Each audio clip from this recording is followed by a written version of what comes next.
Second segment of the show for today. We're talking to Mr. Kenneth Cain, and the issue is the Nashville Black Coalition, National Black Coalition. Of course, the purpose of that coalition, as you've indicated, Mr. Cain, is to try to focus on issues that are of some concern to African Americans in various communities across the nation.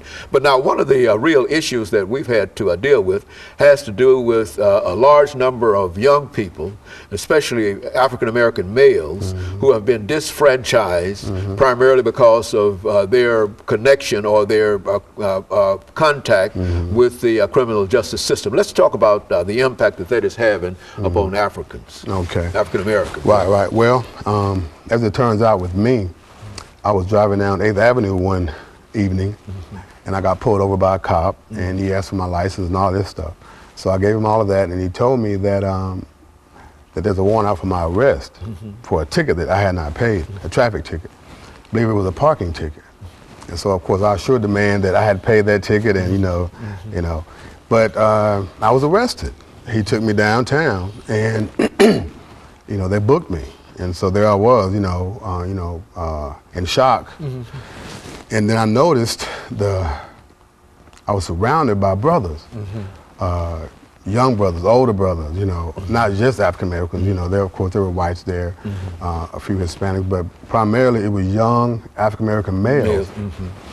And so as I sat there, after several hours, it dawned on me that these fellas may not have gone to Tennessee State University. Many of them didn't finish high school, and many of them didn't appear to have a lot of money to really afford any kind of legal help. And so it dawned on me that we are in great trouble. And so I was touched by that. My spirit was moved, I have to say. And so when I went to a meeting with our group and told my story, I was traumatized by it, by the way. Never been arrested before, And so we felt moved to do something about this issue of felony disenfranchisement. And so as we did research, talked to lawyers, we found out that no one's really dealing with this issue, and that it's affecting millions and millions of people all across the country. I think Tennessee had at least 100,000 people that fall into that category. Yes. And so, but now most of the crimes were for little petty crimes. They were not for violent crimes. They were for things like maybe having a small amount of, marijuana, things like that. And so what really shocked us was what it did in essence. They were experiencing sort of a death in terms of our society. We call it civil death, a term that was really coined back during the 18th century in Europe, where they could find a way to kind of weed people out of the political structure. And so that's what a felony does for people. You can't vote, but not only that, you can't get school loans, you can't get college loans, you can't get business loans. Anything from the government in a real sense. Right. And so its impact, of course, on the family structure, when you have a wife, children, and yet you're faced with this awesome impediment of being locked out of society. That's exactly what it is. Yes. And so since that time, we have been assembling various lawyers around town. We set up shop at a library, someplace like that, or at a church. And then we try to help those to get their lives back, to get their rights back as citizens. I'm amazed that, of course, you was in the civil rights movement during that era, and yet people's voting rights have just been stripped away, and nothing is really, not enough, I would say. It's being done to really address this issue, because it's also about economics, it's also about education. So it's a very, very pregnant issue that we feel like is a structural problem that we have that must be addressed structurally, through the laws. Because legally, through legislation. Exactly. And of course some states are doing that now.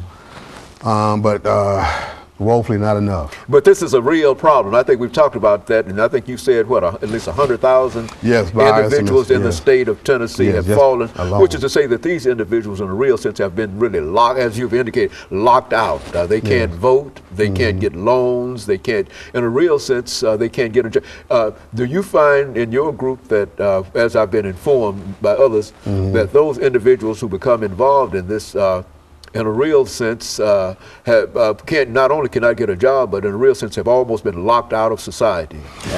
Yes, in fact, the part that really bothers me, I get phone calls from some of these gentlemen who have gotten out. You know, they tell me that, you know, when I was 17, I had a small joint on me.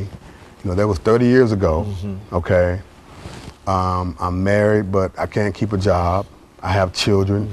I've done my time, okay? But yet I don't have access to the American dream, so to speak. What do I do now? You know, and these guys go to the churches, and so they experience, as I said, sort of a death in a sense. It is a civil death. A civil death. And so we've tried to address this, and in fact, we continue to try to address this issue, but also to tell the story that, hey, we have a bona fide democratic issue here. It is. Okay? That really is unconstitutional when you get down to the bottom of it. It cannot be legal.